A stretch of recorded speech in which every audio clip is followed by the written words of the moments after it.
James, that kettlebell flow looks so intriguing and exciting. I know. Is that how you got so good at CrossFit? No.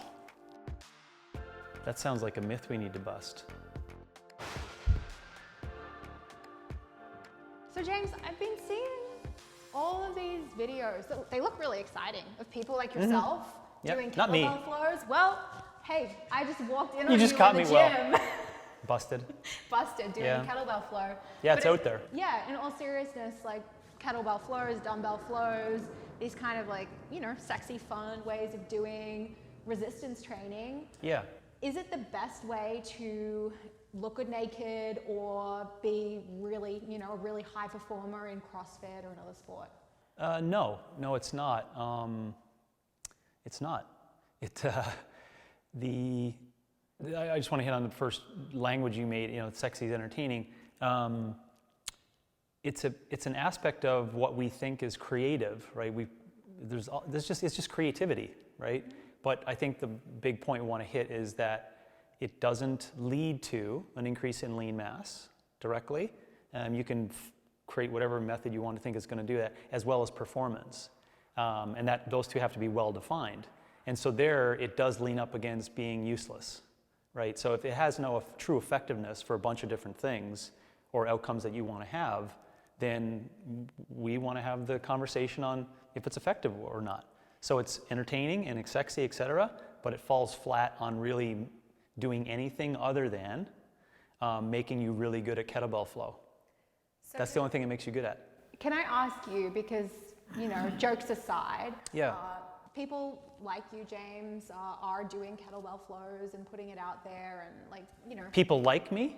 Yeah, people like you. Oh, they mean you. I thought you meant. I thought you were going to say people like you, James, are putting this out there. But you meant people like me. People like you. No, people who are high performers or have like a great physique, which you do. I mean, I know a ton of my clients who are in their 40s and 50s who are like, man, my goal is to look like James FitzGerald.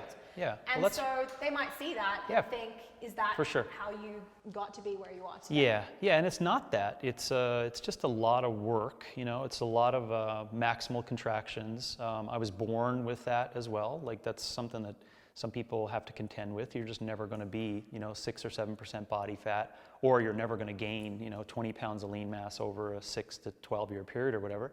That's just not going to be the case. So in regards to leanness or that comes about as trying to get as best as possible for my physical expression. Does it come with, aesthetics and performance? Yeah, it may come from that, but it's the hard work that gets you there on that, as well as, I would say, arguably good eating. But I mean, there's a lot of people who may not eat that well as well, also, that could do hard work and still have low body fat percentage. So it's not that, Yeah. Why would something like a kettlebell flow, where you're, going through a bunch of different movements, almost like dancing with the weight, why would that not be the best kind of resistance training if someone is looking to put on lean mass? Yeah, I'm glad you cornered it to the lean mass intention. So if it's lean mass intention, there's some particular things that you have to scaffold in order to get the person to express the greatest contraction and numerous contractions of that, so that you get mechanical fatigue or metabolic fatigue or a variety of both. So when you do the middle ground stuff, you lose a concept of intensity, which is very important for that, and you lose the content of, or the context of, isolating a particular muscle group that's necessary to get that metabolic or mechanical fatigue. So in the middle is just, we'll call it what it is, it's fancy stuff, but that's all it is, it's just fancy stuff, because it's diminishing and working further and further away from intensity and isolation of those particular motor units that actually need that bit of work in order to get that response. And by intensity, you mean load, right? Well, it's relative intensity. So let's take, for example, the beginner. For a beginner doing resistance training, what you see in kettlebell flow would actually just be moving. They're just moving around. But they're not creating motor control of a particular motor unit that's necessary to create great movement patterns in that particular movement. It's relatively complex for the beginner as well, which makes it futile, and it's relatively low on intensity. So low on intensity for beginner means that you need to specifically stress particular patterns or motor units specifically, right? That means like you gotta stay focused on, and I'm being reductionist, but you gotta stay focused on the bicep, right? And if you go, I'll just do 2 things for the bicep and then switch it to the shoulder, the bicep's like, hey, I'm not getting anywhere near the motor control and fatigue that I need, the relative intensity for that particular motor unit.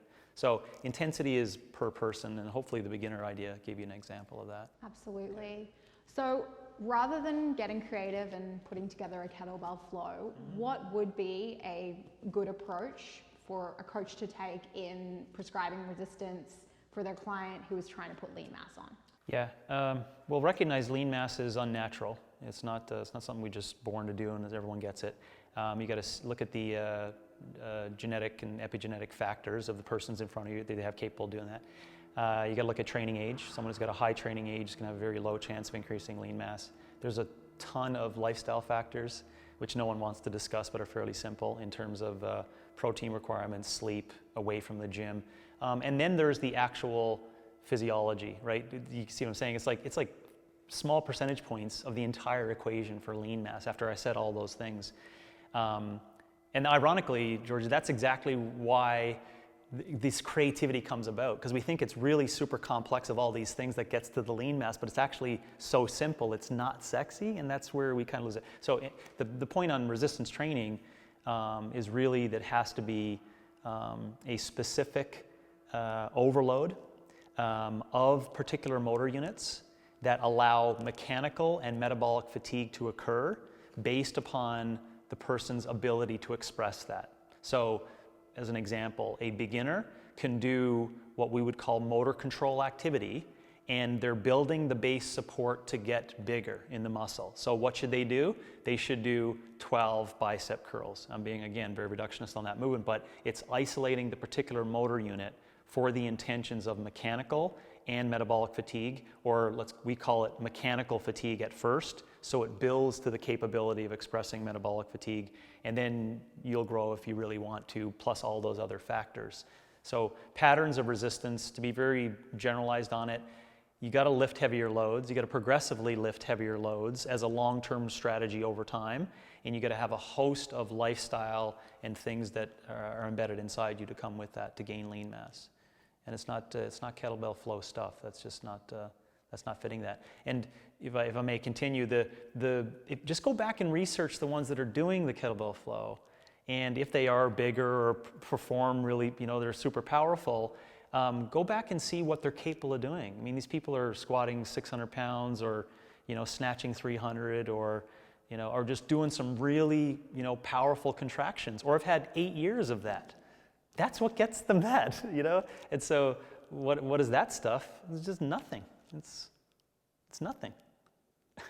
Yeah, no, fair enough. I guess if someone does find some motivation or inspiration and enjoyment in doing a kettlebell flow, like power to them, they can do that. But it's the recognition, right? That it's not going to be the thing that drives lean mass gains. No, man, you could do whatever you want. You could do whatever you want. But when the statement is made, and I get this because of this, no, I'm going to call the red light, or whatever the term is for that one, as to what you're going to get from it. So if you're doing it, you're only going to get better at that. That's it. You're not going to gain lean mass. You're not going to get leaner. You're not going to make it energy system training, But I think we all need to wake up a little bit more and just be okay with the fact that it's just sexy and entertaining, but it falls flat in regards to effectiveness. Because just coming back briefly to coaches wanting to get creative and sexy in their program design, because that's who we're talking to for the most part, right? It's fitness coaches. That's fair. Why do you think coaches feel the need to do that and not just stick with the basics? Yeah, well, the market wants it, and that goes back to the whole story on coach value and giving them what they should get as opposed to what they want to get. It's there.